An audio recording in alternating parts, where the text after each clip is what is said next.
Jadi yang pertama, agar ibadah kita sesuai dengan sunnah Nabi Sallallahu Alaihi Wasallam, ma'rifatul adillah wal hujaj, harus jelas dalil dan argumentasinya. Ada dasarnya yang jelas dari Nabi Sallallahu Alaihi Wasallam. Tidak boleh asal-asalan. Ya, taib. Yang kedua, agar ibadah kita sesuai dengan petunjuk Nabi Sallallahu Alaihi Wasallam, yaitu ma'rifatul qadar, ya. Mengetahui kadar atau porsi ibadah, ya. Mengetahui porsi atau ukuran ibadah,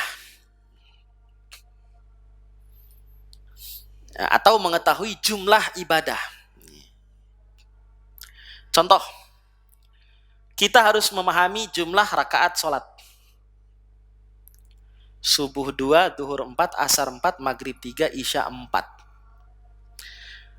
Kalau jumlahnya berbeda dengan apa yang ditentukan oleh syariat, maka tertolak. Itu namanya bid'ah tadi. Ya, jelas. Ya. Jumlah rakaat salat. Jadi jumlahnya harus sesuai, tidak boleh keliru. Ya. Atau istighfar setelah salat fardu. Ya.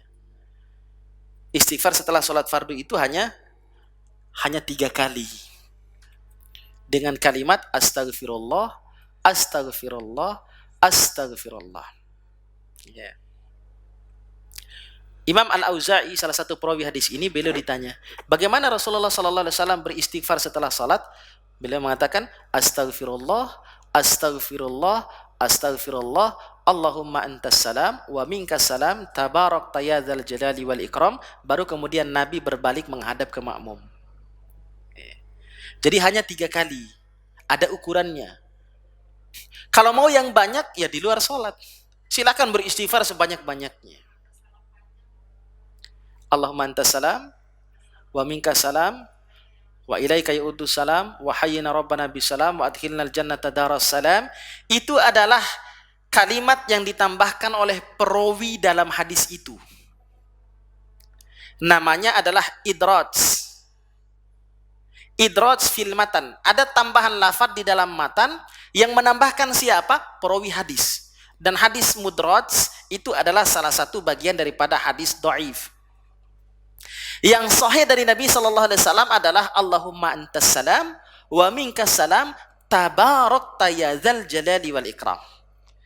Adapun tambahan-tambahan tadi itu ditambahkan oleh perawi hadis, bukan dari Nabi. Maka yang paling baik dan yang benar tentunya adalah mengikuti Nabi sallallahu alaihi wasallam. Jadi sekarang harus dirubah. Sebenarnya lebih simpel. Allahumma antas salam wa minkas salam, tabarakta ya dzal jalali wal ikram, la ilaha illallah wahdahu la syarika lah, lahul mulku wa lahul hamdu wa huwa ala kulli syai'in qadir. Allahumma la mani alima a'tait wa la mu'ti lima mana'at wa la yanfa'u dzal jaddi minkal jadd. Hanya itu dari Nabi. Lagi-lagi kita lebih panjang dari itu. Wala maradda lima qadaita dan seterusnya. Jadi kita cukupkan dengan apa yang diajarkan oleh Nabi sallallahu alaihi wasallam agar kita tidak menyelisih sunnah di dalam beribadah kepada Allah. Jadi porsinya atau jumlahnya harus benar, tidak boleh menyelisih Nabi. Itu yang kedua. Yang ketiga, agar ibadah kita sesuai dengan sunnah Nabi sallallahu alaihi wasallam adalah ma'rifatu ajnasiha. Harus mengetahui jenis-jenisnya. Yang pertama tadi mengetahui dalil, yang kedua mengetahui jumlah, tidak boleh selisih. Yang ketiga mengetahui jenis. Contoh, jenis hewan yang boleh dikorbankan. Yang boleh hanya 3. Sapi atau yang sejenisnya, yaitu kerbau, lembu. Yang kedua adalah unta. Ya. Yang ketiga adalah domba atau yang sejenisnya, yaitu kambing. Korban ayam boleh nggak? Nggak boleh, karena itu menyelisih sunnah Nabi. Jenisnya berbeda dengan apa yang disyariatkan di dalam agama. Nggak boleh korban ayam, apalagi korban perasaan. Nggak boleh, baper, ya. Ya, iya, sapi atau yang sejenisnya, termasuk kerbau, termasuk banteng. Ya, itu sejenis sapi. Iya. Jadi mengetahui jenis atau mengetahui jenis zakat fitrah. Apa saja yang boleh dibayarkan zakat fitrah? Yaitu makanan pokok. Tidak semua boleh. Bakwan nggak boleh.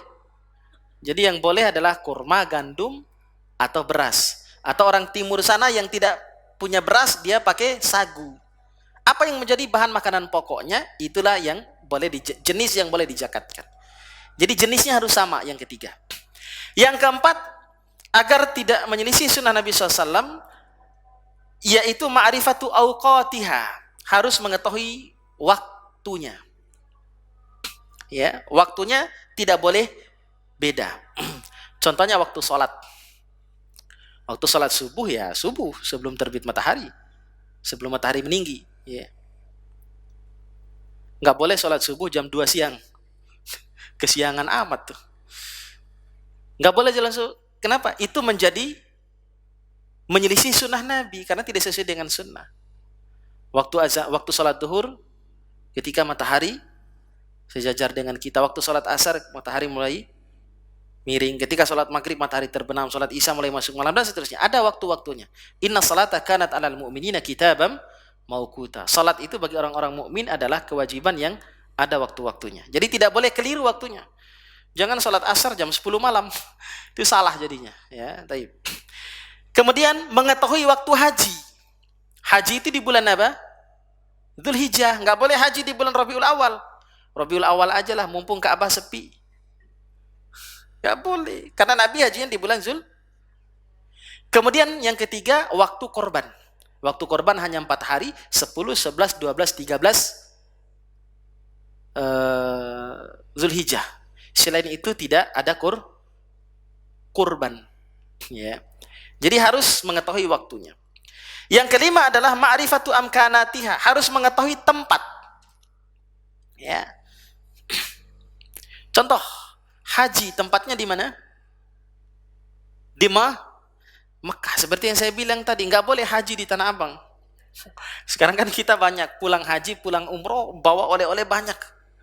Bawa kurma, bawa jam-jam, ternyata belinya di Tanah Abang. Boleh nggak? Boleh aja. Karena di pesawat dari Saudi itu nggak boleh bawa jam-jam. Kata travelnya. Tapi saya bawa 4 jam-jam.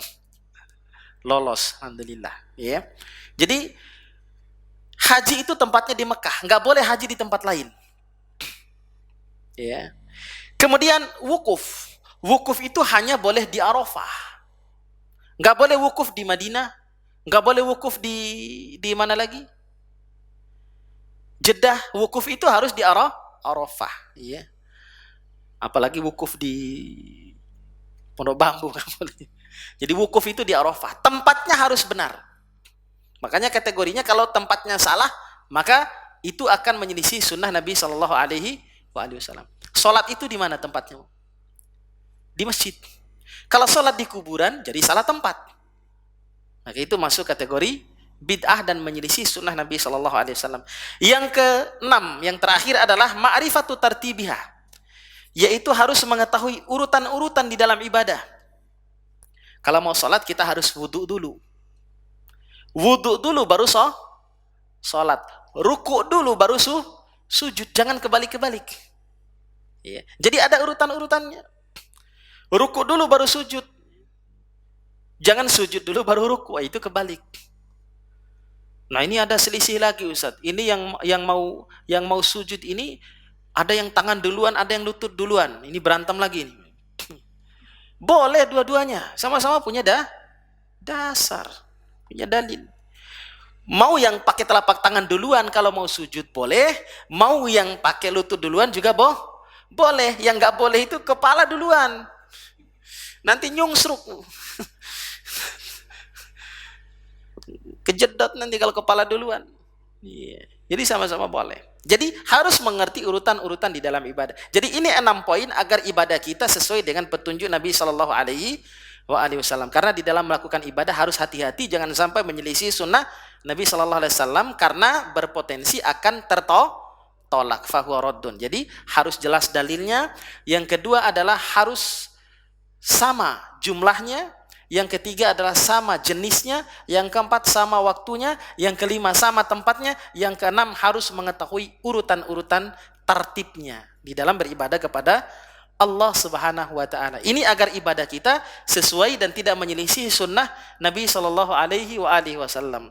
Tentu kita semua agar ibadah kita diterima oleh Allah Subhanahu wa taala dan tidak tertolak, maka ibadah kita harus sesuai dengan sunnah dan petunjuk Rasulullah sallallahu alaihi wasallam.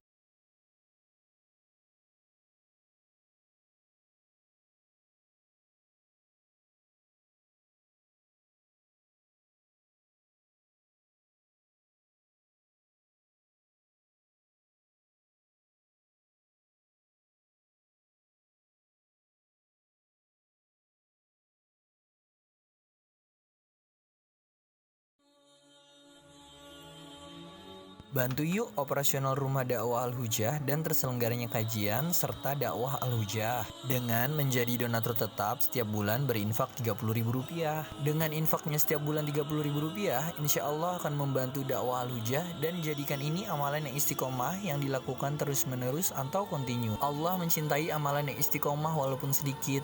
Terus istiqomah setiap bulan, jangan berhenti, karena Allah mencintai hambanya yang istiqomah. Dan insya Allah ini akan menjadi amal soleh jariah dengan menyebarnya ilmu yang bermanfaat. Yuk salurkan amalan istiqomahnya setiap tanggal 3 setiap bulannya melalui Bank Sentral Asia dengan nomor rekening 27660155554 atas nama Dedi Harveni, dan Mandiri Syariah dengan nomor rekening 7102286299 atas nama Dedi Harveni.